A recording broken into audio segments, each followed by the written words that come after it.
ازيك يا باشمهندس، ايه الاخبار؟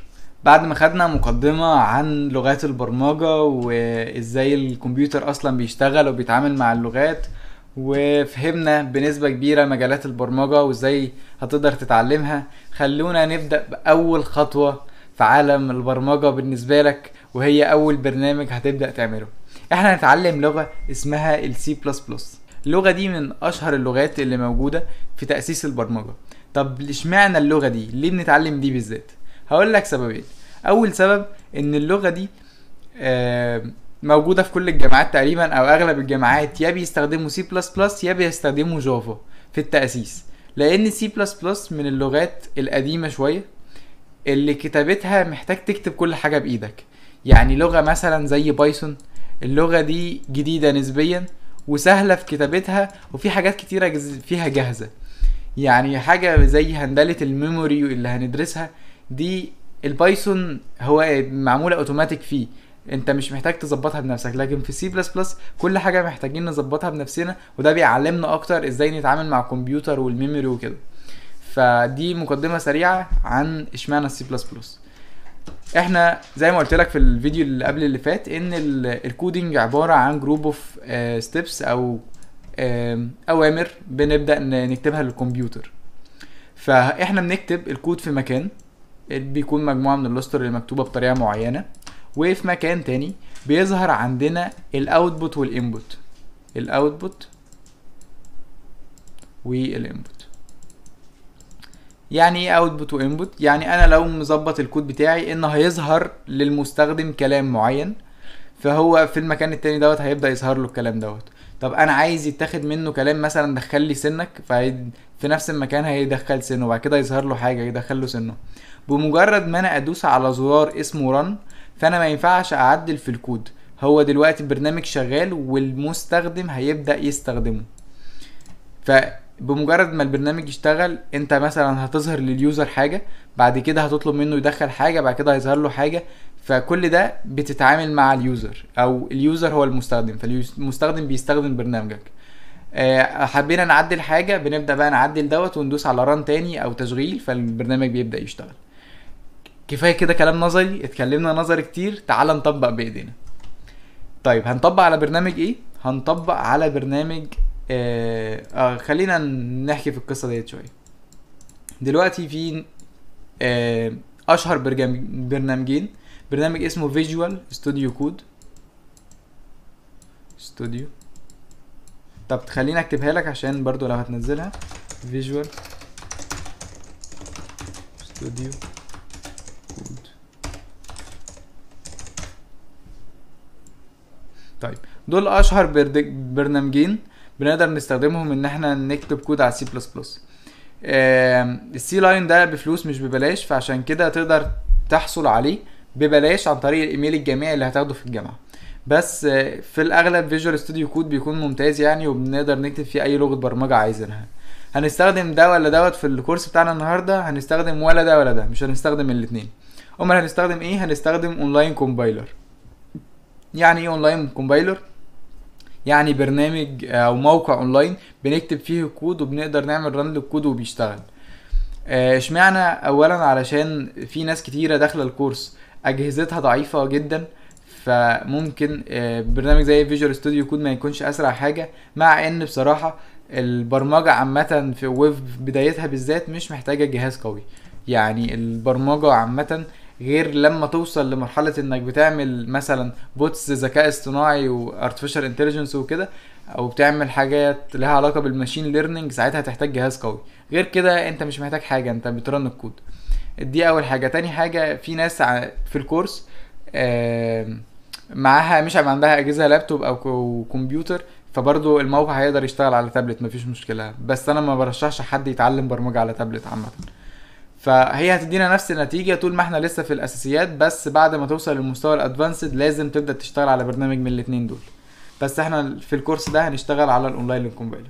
هسيب لك اللينك بتاع الموقع ده في وصف الحلقة ديت، او لو ما معرفتش تدخل عليه او توصل له، هتفتح جوجل عادي، ماشي، وهتكتب في البحث كده سي بلس بلس اونلاين كومبايلر بالطريقة دي، بتعمل سيرش هتلاقي اول واحد طلع لك، هتفتحه وهيظهر بالشكل ده. جميل جميل. طيب ايه بقى ده؟ يعني انا مش عايزك تتخض، واحده واحده هنبدا بقى على الهادي خالص. انا مش عايزك تقرا الكلام ده اصلا، عايزك تعمل كنترول ايه كده وتمسحه.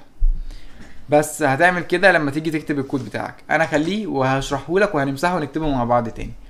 طيب اول حاجه مكتوب هنا هاش او هاشتاج include IO stream int main وقوس مفتوح وشويه كلام كده وريتيرن زيرو وقوس مقفول. الكلام ده انا مش مطالب بيك او مش بطالبك انك تفهمه خالص دلوقتي، كل حاجه هنشرحها بالتفصيل مع الكورس. بس خلينا دلوقتي هتكتب شويه كلام كده، هو كده كده الكلام ده هيتكتب في كل برنامج هنعمله، بس مش هيأثر معانا في البرنامج بشكل جذري لو انت ما فهمتوش دلوقتي. فخلينا نبدأ نكتب. هتكتب هاش include، خلي بالك الحرف لو مش موجود، يعني انا نسيت الان دلوقتي فالبرنامج كله ما كانش هيشتغل، فلازم تكتب كل حاجة بالتفصيل. هاش include وتفتح العلامة ديت تكتب IO stream وتقفلها تاني. بعد كده هتكتب using name space std، تعمل العلامة ديت كده تنزل تكتب int main، تفتح قوسين وتقفلهم، بعد كده تفتح كيرلي براكتس وتقفلها وتكتب في اخرها return 0 وتقفل. دي اسطمبة ثابتة بنكتب جواها الكود، دي لازم يعني تبقى حافظها لان انت هتضطر تكتبها في الامتحانات في ورقة، لان امتحانات البرمجة في الكلية بتبقى على ورق مش في كمبيوتر، واي برنامج سي بلس بلس لازم تكتب له الاسطمبة دي. هنشرحها في المستقبل بس مش لازم تكون فاهم معانيها دلوقتي احنا بنكتب الكود في المسافة الفاضية ديت، ممكن تزودها عادي، يعني هي المسافة ديت اللي بنكتب جواها الكود، ده كلام ثابت وده كلام ثابت.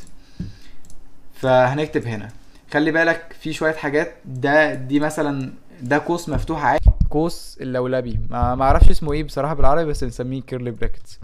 طيب اول برنامج احنا هنكتب الكود هنا وهندوس على كلمة run.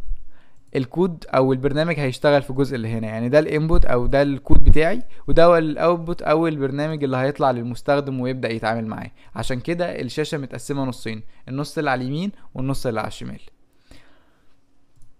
كده انت فهمت هنكتب الكود فين والدنيا تمام. الفيديو الجاي هنكتب اول كود بايدينا. ازيك يا باشمهندس، اخبارك ايه؟ وصلنا للحظة اللي هنكتب اول كود بايدينا. اللحظة دي من اكتر اللحظات الممتعة في مسارك البرمجي عامة يعني، فخلونا نبدأ كده على طول. انا اتفقت معاك من الفيديو اللي فات ان الاسطمبة دي ثابتة في كل الاكواد اللي هنكتبها، وفي الجزء الفاضي ده هنبدأ نكتب الكود بتاعنا. فهنا انت هتحتاج تكتب الكلام دوت، او مثلا انت لو فتحت البرنامج من غير ما تكتب اي حاجة ومش حابب تكتب كل دوت، مع ان ما رشحش، انت هتمسح ده وهتمسح اللي جوه ده، ممكن تزود اسطر كده وتضيف تحت ديت كلمة using name space std. كده احنا جاهزين زي الفل زي الفل. دلوقتي هتكتب معايا الكلام ده، هتكتب c out هنا معناها اطبع، يعني في الجزء اللي على اليمين هنطبع حاجة للمستخدم. بعد c out هتكتب العلامتين دول، بعد كده هتفتح علامة تنصيص تكتب hello world وعلامة تعجب، وفي اخر كل كود هتعمل السيمي كولوم. تعالى نفتح كده السبورة ونشرح احنا كتبنا ايه.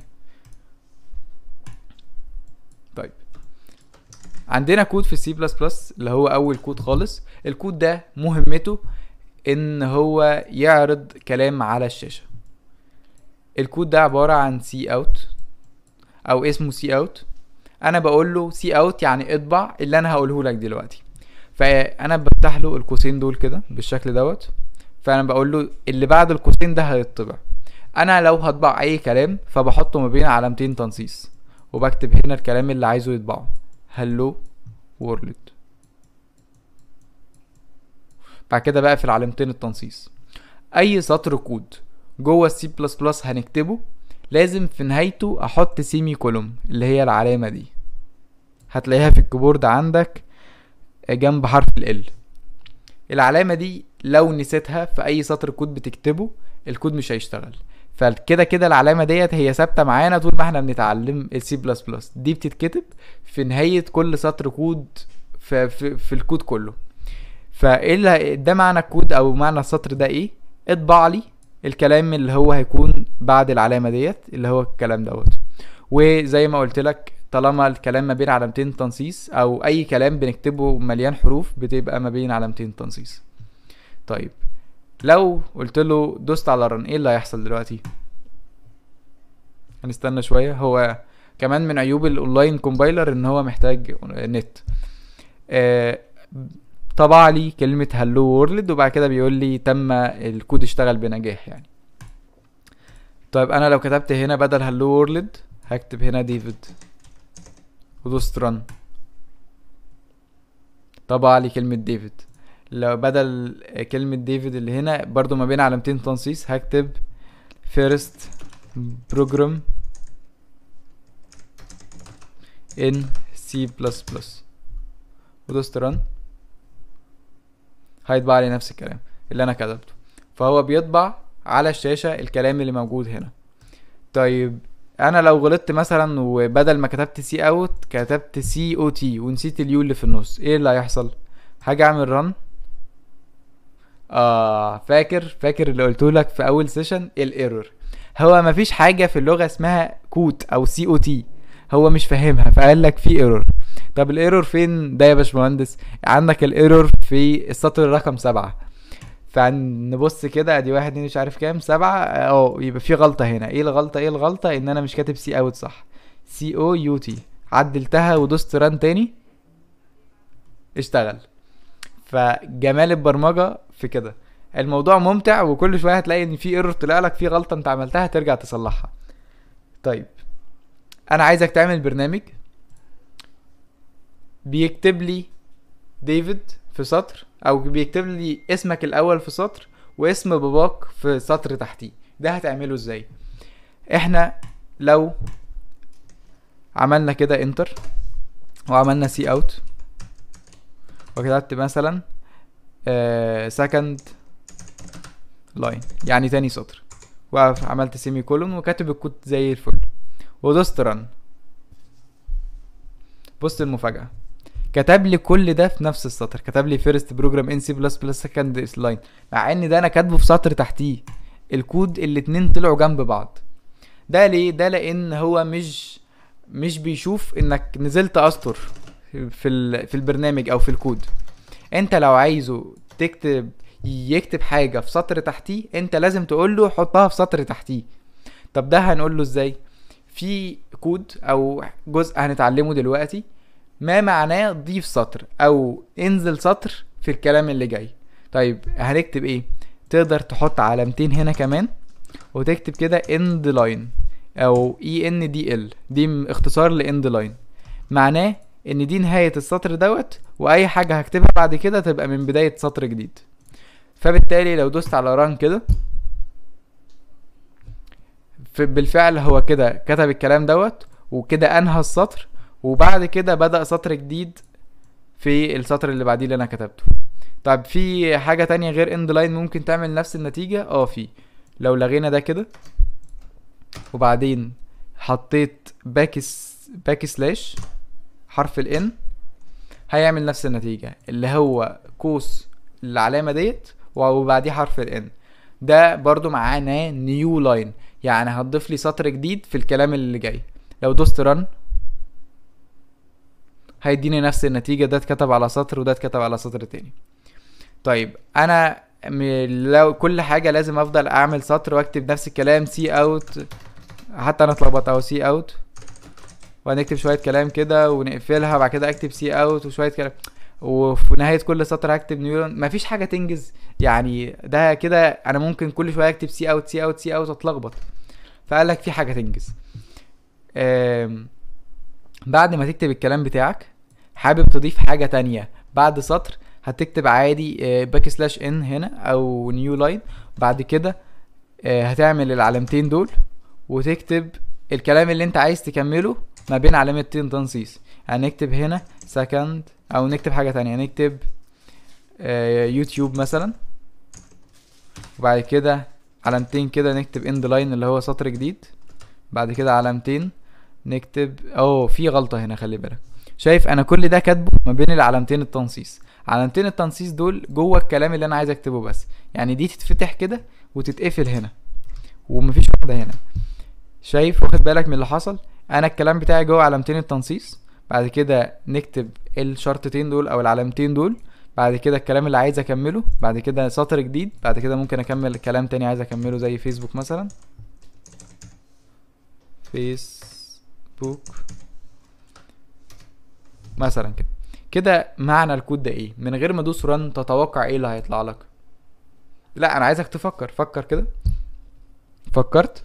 طيب ماشي نكمل، هشرح لك انا بقى. هو انت هتقول له عايز اول حاجه اطبع على الشاشه الكلام التالي، هتطبع الجمله ديت اللي ما بين علامتين تنصيص، وفي اخرها بتقول له ضيف سطر جديد. بعد كده من بدايه سطر جديد هيكتب لك كلمه يوتيوب، بعد كده بتقول له ضيف سطر جديد، بعد كده في سطر جديد هيكتب لك كلمه فيسبوك. فادي السطر الاول، وادي السطر التاني، وادي السطر التالت. تعالى نعمل رن ونشوف انا شاطر ولا لا.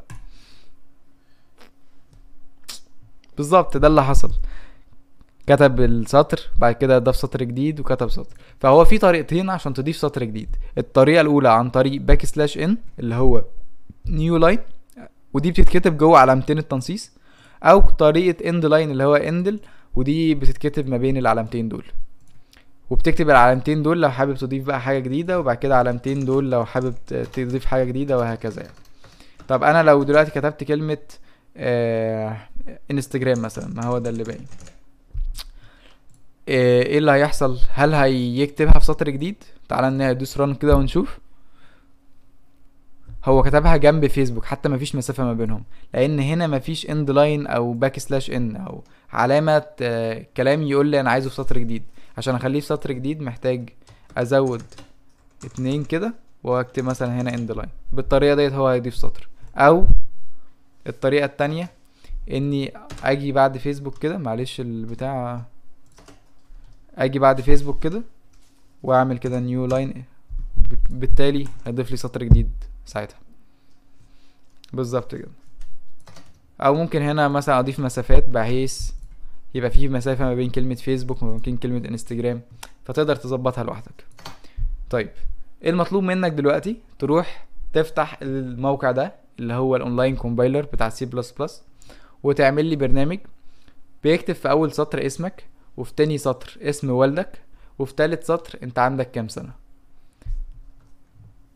هتكتب سي اوت وتعمل كده، وما بين علامة تنصيص هتكتب الكلام اللي انت عايزه، وتقفل بسيمي كولوم، اوعى تنساها اللي في النهاية.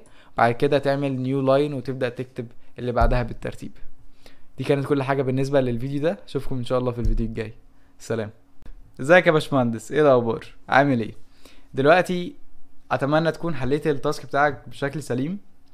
خليني اعرفك على شوية حاجات كده مهمة اوي. يمكن الفيديو ده من اهم الفيديوهات اللي في السلسلة كلها، لانه لو ما فهمتوش هتواجه بعض الصعوبات بعد شوية. الذاكرة بتاعت الكمبيوتر، عارف لما يقولك عندنا ميموري عبارة عن 16 جيجا، او مثلا التليفون الميموري بتاعه 4 جيجا، الميموري دي عبارة عن ايه؟ دي عبارة عن خلايا كتير قوي جنب بعض كده، نقدر نقول عليها بوكسات تخزين، مربعات كده او اماكن تخزين كتيرة جدا للبيانات. 16 جيجا ده بيدل على المساحة، يعني الجيجا عبارة عن 1024 ميجا، والميجا 1024 كيلو، والكيلو 1024 بايت، والبايت 8 بتس. انا عايزك تركز في ال8 بتس دول، عشان دول اللي هنتكلم عليهم النهاردة.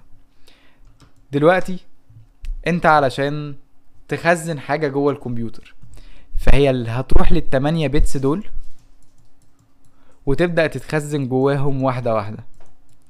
طب ازاي واحدة واحدة، وازاي الامور دي بتتم؟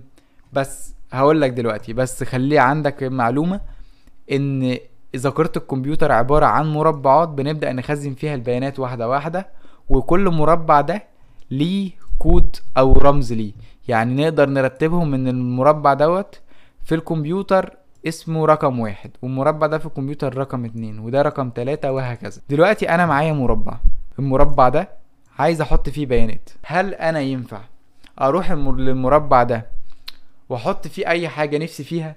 بحط فيه احلامي انا، اي حاجة عايز احط فيه اسمي احط فيه سني، احط فيه تاريخ ميلادي، مش عارف حرف، كلمة، اي حاجة كده ينفع تتحط؟ لا، ما ينفعش. لازم في الاول اعرف حاجتين. اعرف للكمبيوتر نوع الحاجة اللي انا هحطها جوه المربع، وهسميها ايه. هسميها ايه دي سهلة، هقولها لك دلوقتي. بس الشغل كله في نوع الحاجة اللي انا هحطها جوه المربع. هو ايه الانواع الحاجات اللي انا ممكن احطها في المربع اصلا؟ فكر كده معايا، ايه اللي انا ممكن احطه في المربع؟ اول حاجة ممكن تيجي في دماغك ان انا ممكن احط كلام. احط مثلا اسمي، نيم، كلام مكتوب. مش انا اقدر اخزن الكلام ده في الكمبيوتر؟ ممكن. تاني حاجة ممكن احطها في المربع ارقام. ممكن الارقام اسمها integers. integers يعني رقم بالانجلش، وانت ده اختصار لكلمة integers. الاسم ده، خلينا بس نمسح دوت علشان يبقى الامور كلها واضحة. في الاستيكة، تمام، عندنا استيكة. الاسمي الكمبيوتر بيسميه string. يعني ايه string؟ يعني مجموعة من الحروف اللي جنب بعض بتكون كلمة، بتكون جملة، بس غالبا بنكون كلمة بيها. فكمثال as a example يعني مثال، اسمي مثلا النيم. حلو. طب والانتجر اللي هي الارقام، ممكن كمثال مثلا 2001 مثلا. ماشي. طيب ايه تاني من انواع بيانات ممكن احطها في البوكس بتاعي؟ ممكن احط حاجة اسمها كاركتر. يعني ايه كاركتر؟ اختصاره كده او بنكتبه تشار. كاركتر يعني رمز او حرف واحد او حاجة واحدة. الحاجة الواحدة ديت ممكن تبقى مثلا علامة تعجب واحدة، حرف واحد زي ايه، رقم واحد زي 3. هي حاجة واحدة، ما بيتحطش اكتر من حاجة، هو رمز، علامة. فاهمني؟ طيب ايه تاني اللي ممكن يتحط؟ ممكن نحط حاجة اسمها فلوت. يعني ايه فلوت؟ يعني رقم كسر، يعني ديسيمال بالانجلش. يعني 1.5، 1.15، 3 إلا ربع، 5.5، رقم وكسر جنبه. طب ما انا لسه قايل لك فوق ان في حاجه اسمها انتر بنحط فيها ارقام، دي مخصصه للارقام الصحيحه. يعني لو حطيت كسر هتحصل مشكله او مش هتتظبط، وهوضح لك ايه اللي هيحصل بالظبط بعد شويه او في الفيديو الجاي. بس اللي عايز اقوله لك ان انت ده مخصص للارقام الصحيحه، يعني رقم مفيهوش كسور. فلوت ده بقى ممكن يستقبل ارقام فيه كسور عادي، يعني ممكن احط فيه 3.5، ممكن احط فيه 2.75 عادي، هي مش هيقول لك لا. طيب في انواع تانية، في اخر نوع معانا اسمه دبل. في نوع تالت اسمه لونج بس ما بنستخدموش كتير، فمش شرط يبقى هنستخدمه دلوقتي. الدبل ده نوع بيانات هو نفس الفلوت والانتجر، بس بيستقبل كمية ارقام كبيرة. يعني انت لو عندك الارقام اكتر من 32 رقم في نفس اشمعنى بكتب كده؟ ماشي، اي حاجة. لو الرقم طويل قوي احنا بنستخدم دبل ده بياخد مساحة في الكمبيوتر كبيرة علشان يقدر يستقبل الرقم الكبير دوت. طيب size of data types in C++. بص، شايف الصورة ديت؟ الصورة دي بتعبر، هو ينفع اخدها واحطها هنا؟ جميل قوي، جميل قوي البتاع ده، انا مبسوط منه. الصورة دي بتوضح ليه اساسا احنا بنعمل القصة دي كلها. ليه لازم احدد نوع البيانات اللي بحطه جوه البوكس؟ لان كل بيانات بتاخد مساحة من البوكس مختلفة. انا اتفقت معاك فوق ان البوكس ده او البايت ديت انا ممكن اخد منها، فين الكلام اللي هو، انا ممكن اخد منها، هات قلم زي الناس، ماشي، هات اللون الاخضر. انا ممكن اخد منها مربع، وديت تبقى المساحة اللي عايزها عشان احط بيانات بتاعي. ممكن اخد مربعين، ممكن اخد 4، ممكن اخد ال8 كلهم. طب ده انا هحدده على اساس ايه؟ على اساس نوع البيانات اللي هحطها، علشان ما استغلش المساحة دي كلها وفي الاخر انا بياناتي اساسا كانت تتخزن في واحدة بس. طيب كل واحدة متقسمة ازاي؟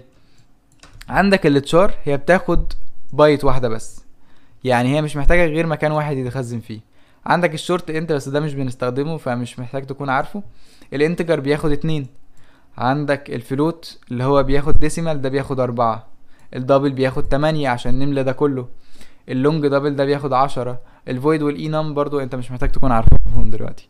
فعلشان كل نوع من البيانات هو بياخد مساحة مختلفة من الذاكرة، فعشان كده انت لازم تحدد النوع اللي انت هتدخله جوه المربع بتاع الذاكرة. جميل الكلام ده، جميل، دي خليها مفيش مشكلة.